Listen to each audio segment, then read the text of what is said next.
mahasiswa Universitas Macung. Kali ini saya ingin menyampaikan tentang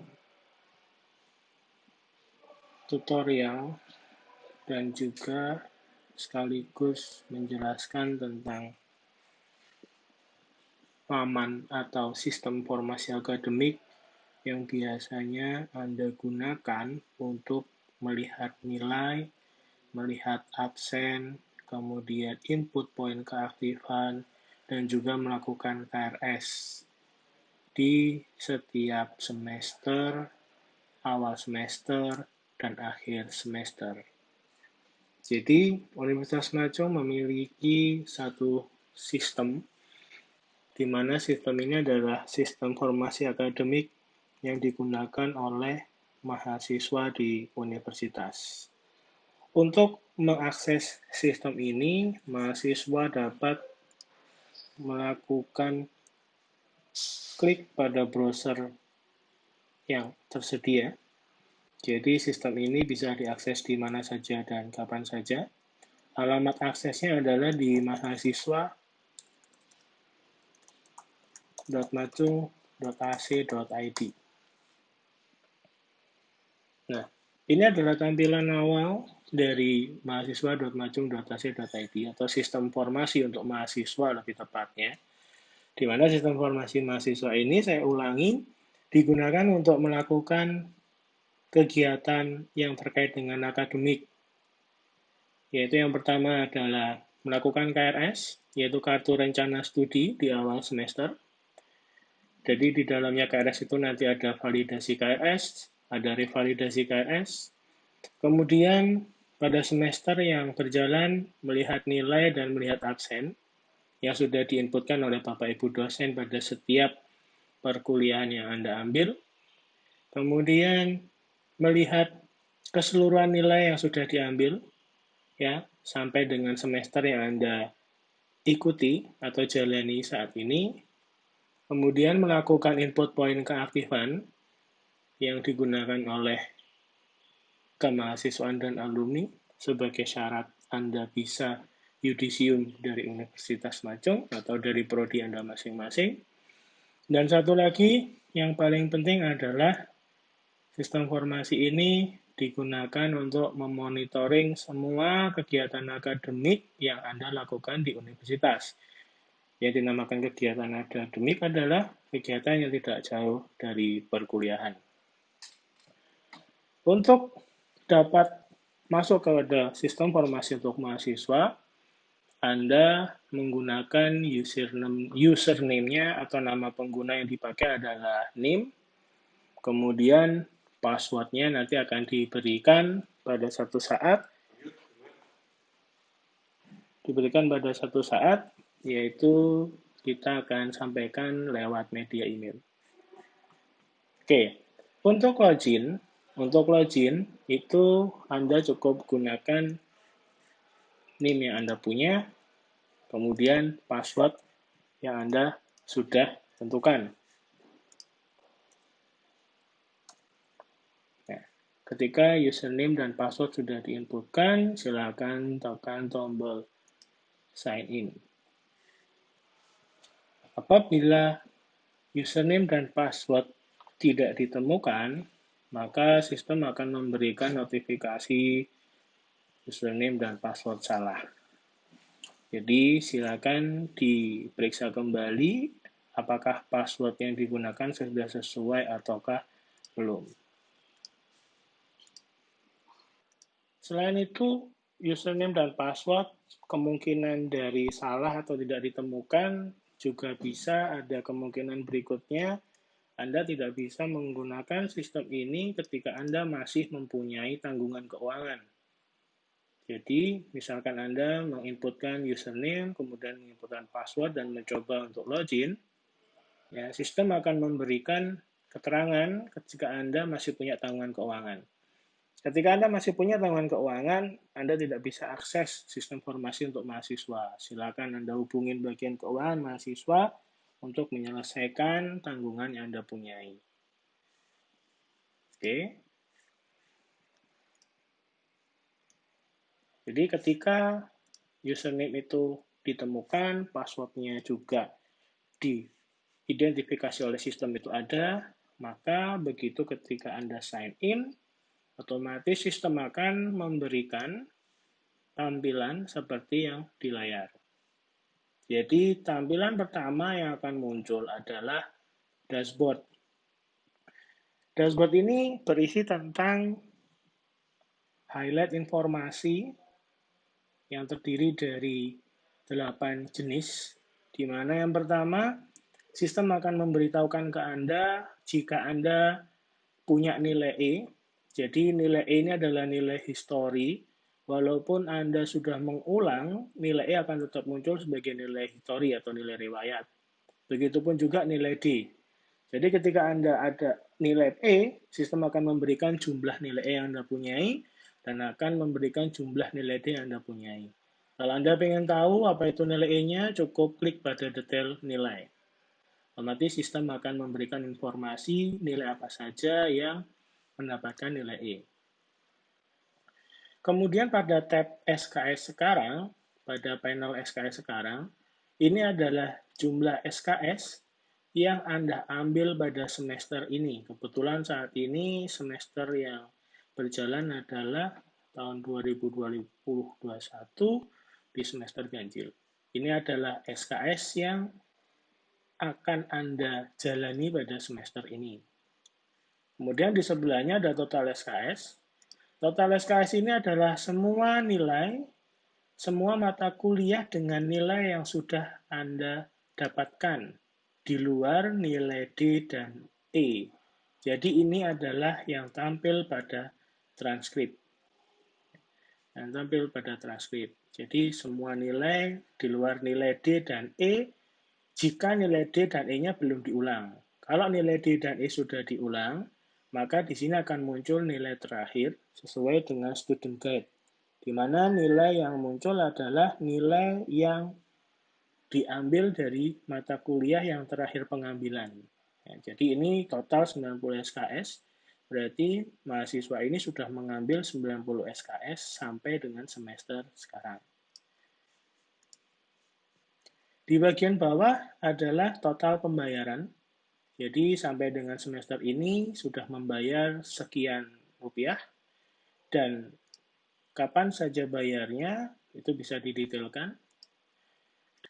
Dan di sebelahnya panel bayar itu adalah panel tanggungan, di mana tanggungan itu akan memunculkan nilai besaran tanggungan biaya kuliah yang belum Anda bayarkan, di mana ada masa atau waktu untuk kapan Anda harus melakukan pembayaran.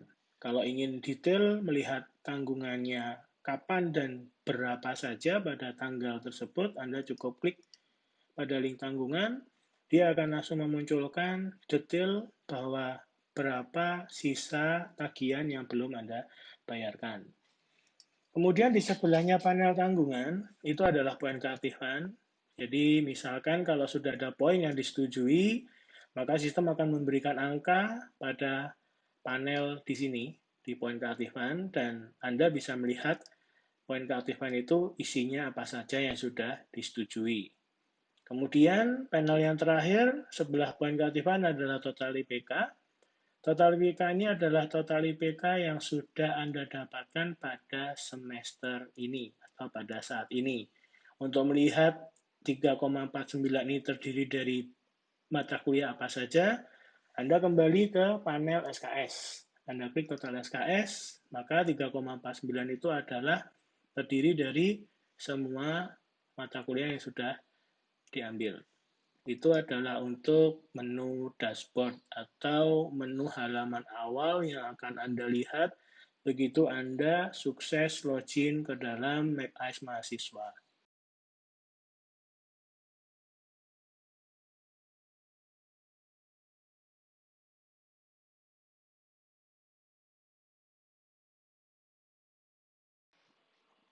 Setelah menu dashboard, pada mahasiswa.macung.id atau informasi untuk mahasiswa, itu ada kalender akademik. Jadi kalender akademik ini adalah informasi pengumuman yang dapat Anda akses terkait dengan tanggal-tanggal penting dalam 1 tahun kalender akademik. Kemudian di bawahnya ada menu KRS. Menu KRS ini digunakan untuk melakukan perencanaan studi di awal semester, pengambilan mata kuliah. Kemudian ada menu perkuliahan. Menu perkuliahan ini digunakan untuk melihat kehadiran dan melihat nilai di semester yang berjalan saat ini. Kemudian pada poin keaktifan, menu poin keaktifan ini digunakan untuk input poin, ya, untuk poin keaktifan. Kemudian di bawah poin keaktifan ada setting. Nah, setting ini digunakan untuk menginput biodata dan mengganti password. Kemudian yang paling bawah adalah angket. Angket ini adalah digunakan untuk input tentang survei yang dijalankan oleh Lembaga Penjaminan Mutu Universitas tentang kepuasan mahasiswa, terutama dalam kegiatan akademik dan non-akademik.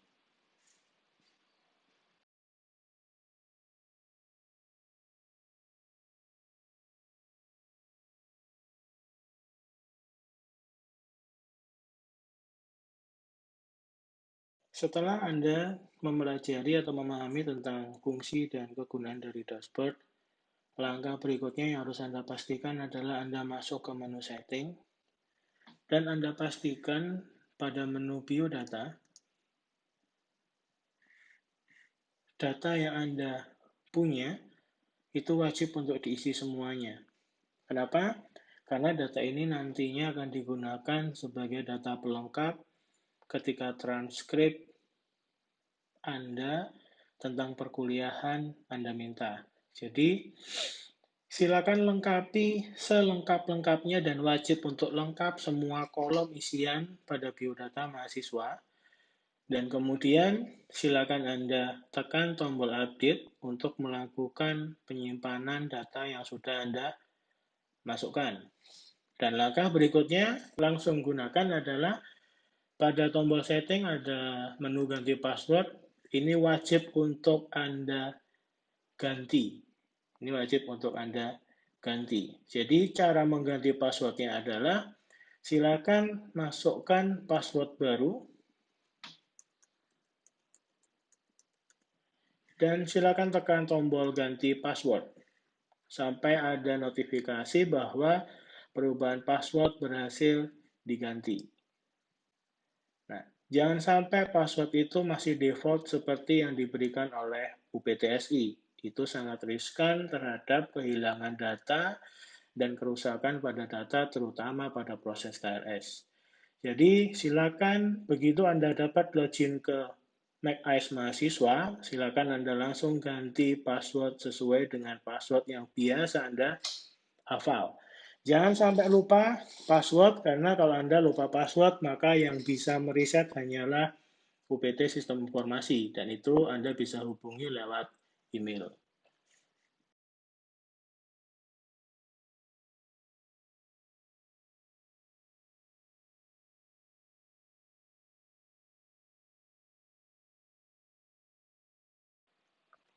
Menu kedua setelah Anda melakukan perubahan password dan input biodata, yang saya sampaikan di sini adalah menu yang paling penting ketika Anda berada pada awal semester, yaitu adalah menu KRS. Pada menu KRS ada dua submenu yang ada, yaitu ambil mata kuliah dan lihat KRS. Ambil mata kuliah digunakan untuk proses Anda melakukan rencana akan kuliah apa saja pada semester berjalan. Kalau lihat KRS adalah melihat tentang KRS yang sudah Anda ambil, isinya adalah berapa mata kuliah dan status KRS-nya sudah divalidasi atau belum. Ini sangat penting, karena KRS yang tidak divalidasi oleh dosen pembimbing akademik, dipastikan semua absen yang akan diinputkan tidak akan ada nama Anda jika KRS masih dalam status belum divalidasi. Secara berkala, Anda wajib untuk melihat KRS, terutama bagi Anda yang sering melakukan revalidasi atau melakukan perubahan KRS. Itu wajib untuk selalu melihat status KRS Anda. Jangan sampai Anda sudah kuliah selama 8 minggu atau selama 6 minggu, tiba-tiba status KRS Anda masih belum divalidasi oleh dosen PA. Dipastikan semua absen Anda selama 8 minggu tidak akan terekam oleh sistem. Cara menggunakan menu KRS adalah yang pertama Anda klik pada ambil mata kuliah. Pada ambil mata kuliah, pastikan nama Anda muncul dari sistem yang tertampil di layar. Pastikan dosen PA-nya tidak kosong, program studinya ada, IPK terakhirnya juga ada dan bukan 0, kemudian maksimum pengambilan Anda adalah 23 SKS, dan pengambilan SKS sekarang itu adalah 23 dari jatah maksimum 23. Pastikan Anda melihat hal ini terlebih dahulu sebelum Anda mengambil mata kuliah. Dan tentu satu lagi, jangan sampai tahun akademik dan semesternya di sini salah. Dan status validasi itu yang tadi saya sebutkan. Ya, jangan lupa ketika semua KRS sudah Anda lakukan dan Anda rasa itu adalah benar, maka dosen PA akan melakukan validasi. Jangan sampai Anda sudah kuliah tapi statusnya masih belum tervalidasi. Untuk pengambilan KRS, Anda bisa scroll ke bagian bawah. Itu adalah seluruh jadwal yang ditawarkan pada semester berjalan. Baik itu mata kuliah milik prodi Anda sendiri atau mata kuliah umum milik universitas dan juga mata kuliah lintas yang diselenggarakan oleh prodi lain. Proses pengambilan KRS itu dimulai dengan cara Anda mencari mau ngambil mata kuliah apa pada semester yang berjalan. Misalkan, karena saya dari jurusan atau prodi sistem informasi, misalkan saya ingin mengambil mata kuliah yang ditawarkan pada semester ini. Misalkan saya ingin mengambil mata kuliah layanan SI atau TI. Nah, begitu saya ketikkan layanan, sistem akan menampilkan semua mata kuliah yang mengandung kata-kata layanan. Ya. Berikutnya, Anda tinggal pilih tombol di bagian mata kuliah untuk memasukkan mata kuliah manajemen layanan SI/TI masuk ke dalam KRS Anda. Klik tombol pilih, kemudian proses klik berhasil Anda lakukan, tetapi Anda pastikan begitu Anda tekan klik OK, pesan yang ada di bagian bawah tulisan pengambilan harusnya sukses. Ketika muncul notif seperti di layar, berarti mata kuliah saya ambil adalah bentrok. Jadi bentrok dengan jadwal yang lain. Jadi Anda pastikan ketika Anda tadi mengambil mata kuliah layanan, apakah Anda hari Selasa sudah ada kuliah? Cara memastikannya adalah silakan Anda masuk ke menu lihat KRS, kemudian Anda cocokkan dengan semua mata kuliah yang Anda ambil, apakah Selasa ada kuliah. Ternyata saya Selasa sudah ada kuliah praktikum algoritma. Jadi saya tidak bisa mengambil mata kuliah tersebut. Itu cara pengecekannya. Kembali ke proses ambil mata kuliah.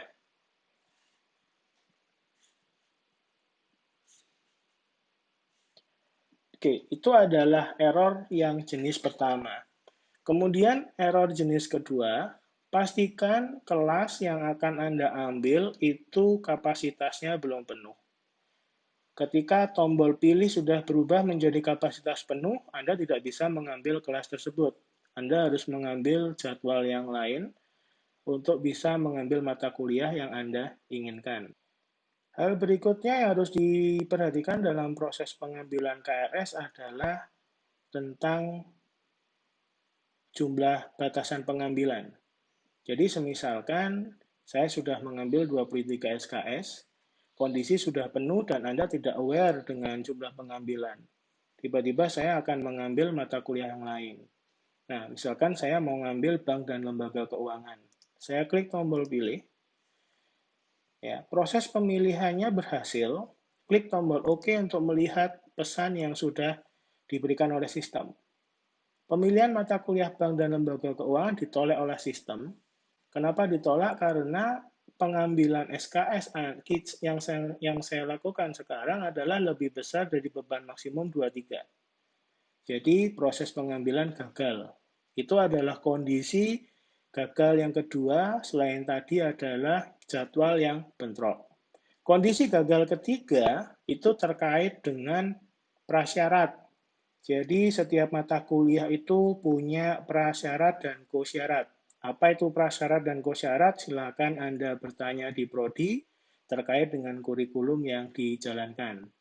Jadi secara sistem itu nanti akan seperti berikut ketika Anda mengambil mata kuliah dan prasyaratnya belum lulus.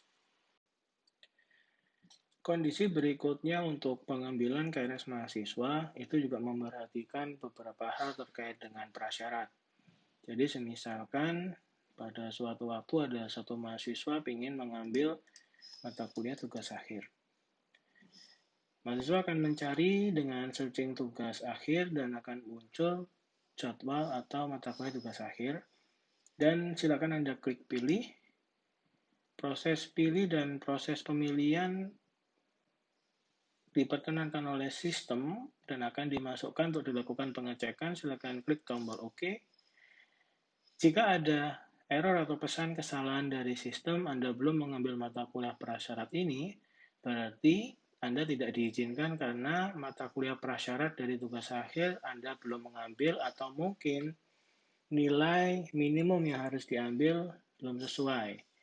Maka dari itu, maka tidak akan bisa pengambilan dilakukan selama prasyarat belum terpenuhi. Pengambilan mata kuliah akan sukses disimpan ke dalam sistem jika tidak ada beberapa hal yang sudah dipraktekkan di beberapa video depan tadi. Jadi, seandainya saya akan mengambil tugas akhir, kemudian saya pilih dan saya tekan OK, maka sistem akan memberikan pesan sukses seperti pada di layar. Berarti otomatis apa yang mata kuliah yang saya kehendaki sudah saya berhasil masukkan ke dalam KRS saya. Untuk melihat semua KRS yang sudah diisi oleh mata kuliah, silakan klik tombol lihat KRS dan Anda pastikan memang benar mata kuliah ini memang yang akan Anda jalani atau Anda ambil pada semester berjalan. Jika ada yang tidak sesuai dan Anda ingin membatalkan, silakan Anda klik tombol hapus, kemudian Anda klik tombol delete, otomatis mata kuliah yang tidak jadi diambil akan terhapus dari sistem. Dari proses KRS inilah nantinya semua akan terkumpul pada lembar lihat KRS. Dan seperti yang saya sampaikan berkali-kali di awal, pastikan status validasi ini adalah sudah tervalidasi. Jika pada waktu KRS yang sudah ditentukan Anda tidak melakukan validasi, otomatis semua absen yang akan diinputkan oleh dosen tidak akan tersimpan dalam sistem. Dan jika di luar batas waktu validasi KRS atau pengambilan KRS Anda berubah pikiran untuk revalidasi, maka Anda harus mengajukan permohonan untuk membuka akses ke bagian akademik. Form dan segala macamnya tersedia di sekretariat fakultas untuk pengurusan revalidasi KRS. Secara berkala, Anda sebagai mahasiswa yang sedang dalam proses KRS mempunyai kewajiban untuk selalu mengecek kondisi KRS yang sudah Anda ambil, terutama untuk posisi status validasi, apakah sudah divalidasi atau belum. Selain itu juga Anda harus sering melakukan pengecekan KRS selama proses KRS untuk melihat beberapa perubahan jadwal. Jadi jika Anda sudah mengambil mata kuliah dalam proses KRS, tiba-tiba karena ada sesuatu, baik itu dosen pengampu atau kebijakan atau yang lain, dan menyebabkan perubahan jadwal, otomatis KRS akan memberikan warning dengan memberikan warna merah pada mata kuliah yang bentrok. Jadi, yang dimaksud bentrok itu bisa bentrok secara jam, secara bersamaan, atau sisipan. Jadi pada posisi tengah perkuliahan, ada perkuliahan lain yang sedang berjalan. Kondisi ini bisa saja terjadi karena perubahan sangat dinamis dan dimungkinkan terkait dengan jadwal. Jadi ketika KRS Anda sudah mempunyai warna seperti di layar, ada 3 mata kuliah yang bentrok, maka Anda diwajibkan untuk menghapus semua mata kuliah yang mempunyai warna merah atau diindikasikan bentrok secara pelaksanaan. Jika sudah dihapus semuanya, nanti Anda masuk lagi ke menu ambil mata kuliah dan silakan Anda ambil lagi untuk memasukkan mata kuliah dengan jadwal yang terbaru.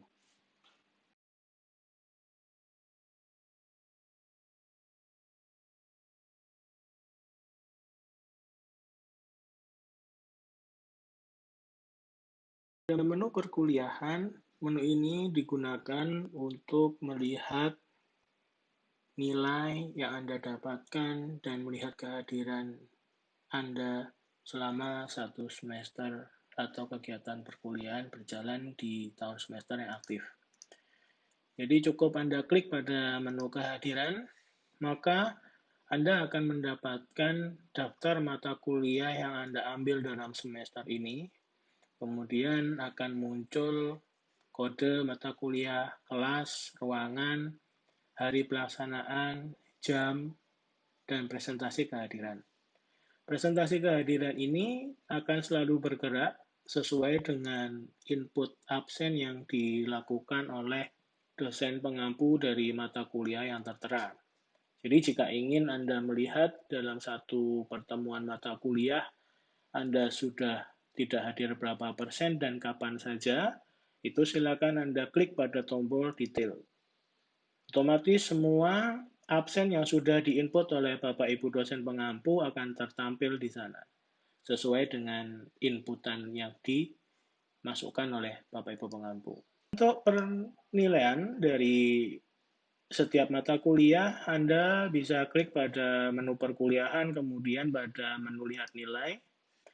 Di sana juga mirip dengan absen atau kehadiran, tetapi di sini informasi yang disajikan adalah tentang nilai. Jadi ketika Anda ingin melihat kuis kecil dapat berapa, kuis besar dapat berapa, dan UAS dapat berapa, itu Anda tinggal klik pada tombol nilai, dan nanti semua jenis evaluasi baik KK, KB, dan UAS akan muncul di dalam kotak yang di layar. Kemudian grade ini akan muncul ketika nilai UAS sudah diinputkan dan sudah dikalkulasi oleh Bapak Ibu dosen pengampu. Jadi grade ini tidak akan muncul ketika belum diselenggarakan UAS. Ini untuk menu perkuliahan. Jadi menu perkuliahan itu ada 2. Perkuliahan digunakan untuk melihat kehadiran dan satunya digunakan untuk melihat nilai.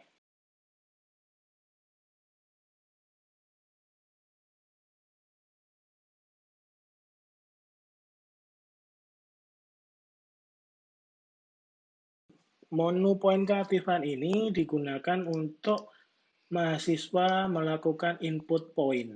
Jadi input poin adalah kewajiban dari masing-masing mahasiswa sebagai syarat buat Anda bisa lulus dari universitas. Tentang input poin ini lebih detail sebenarnya bisa Anda lihat di halaman website kemahasiswaan.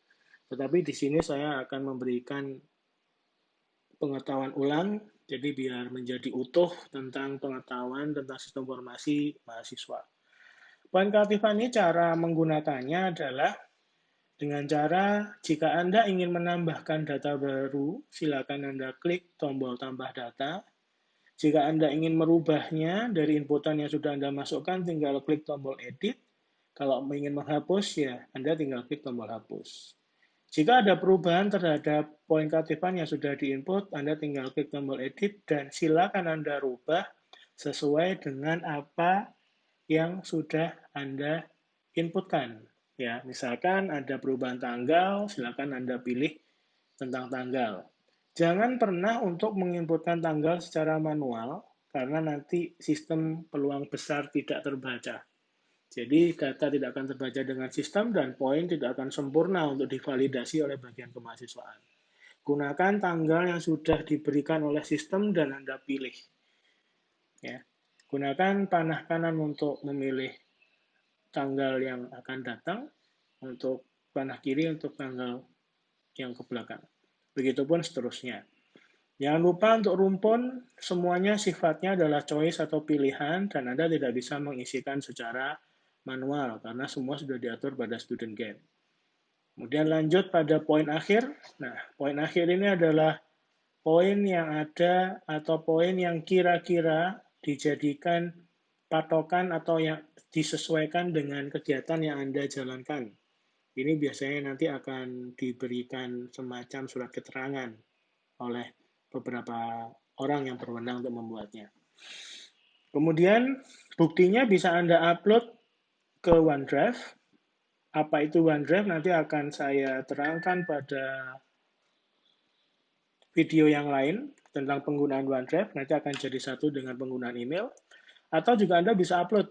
Ya, kalau upload seperti biasa, Anda klik choose file, kemudian Anda cari, ya, Anda cari dokumen yang akan Anda gunakan sebagai bukti bahwa saya telah melaksanakan kegiatan ini. Dan dokumen yang kami terima hanya berbentuk PDF dan gambar. Gambar pun dibatasi untuk JPG. Usahakan semuanya dalam bentuk PDF untuk lebih memudahkan ketika proses persetujuan. Ketika dirasa semua sudah cukup lengkap, silakan Anda klik simpan data untuk mengakhiri dari proses perubahan. Kemudian bagaimana dengan cara menambahkan data baru? Nah, untuk menambahkan data baru, klik tombol tambah data, kemudian Anda inputkan nama kegiatannya,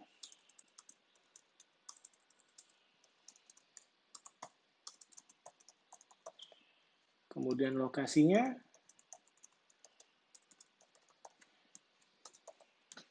tanggal mulai dan tanggal selesainya kapan, kalau 1 hari cukup diisikan hari yang sama, kemudian Anda ini ada di rumpun apa, kemudian kegiatannya disesuaikan, jabatannya waktu ikut kegiatan, ruang lingkupnya, kemudian detail ruang lingkupnya, dan poin akhirnya ada berapa. Kemudian Anda upload bukti pendukungnya.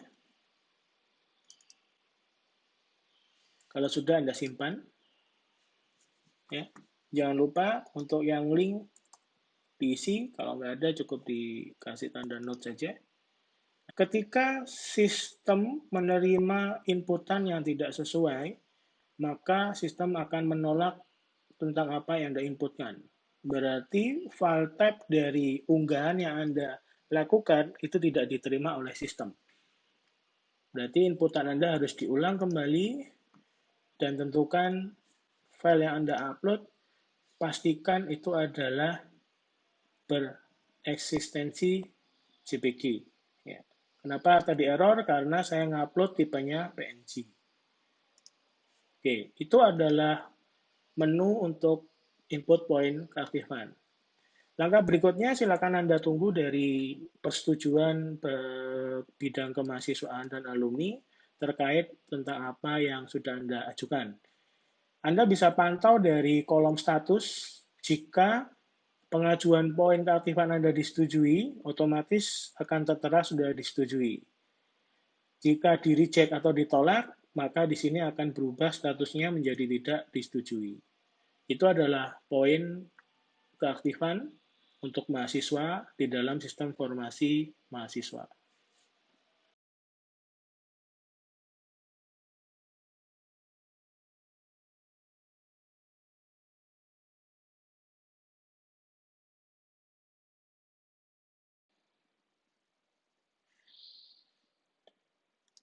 Menu angket ini digunakan untuk memberikan masukan atau memberikan inputan survei yang diadakan oleh Lembaga Penjaminan Mutu Universitas.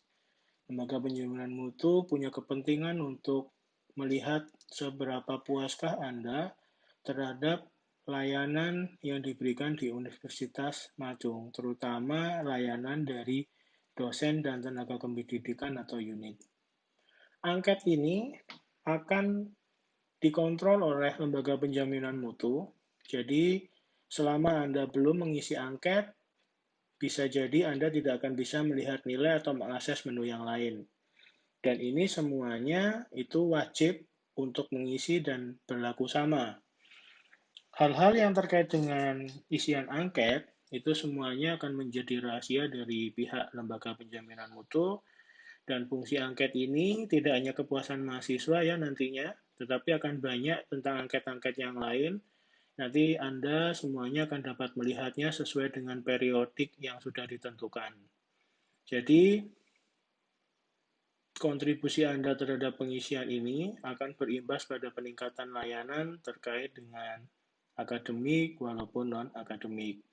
Cara pengisiannya cukup mudah, silakan Anda lihat saja pertanyaan yang ditanyakan, dan Anda tinggal melakukan pilih pada kondisi yang menurut Anda sesuai, kemudian silakan Anda klik data simpan sebagai pernyataan bahwa angket sudah Anda diisi dan Anda lakukan penyimpanan. Itu adalah fungsi terkait dengan angket.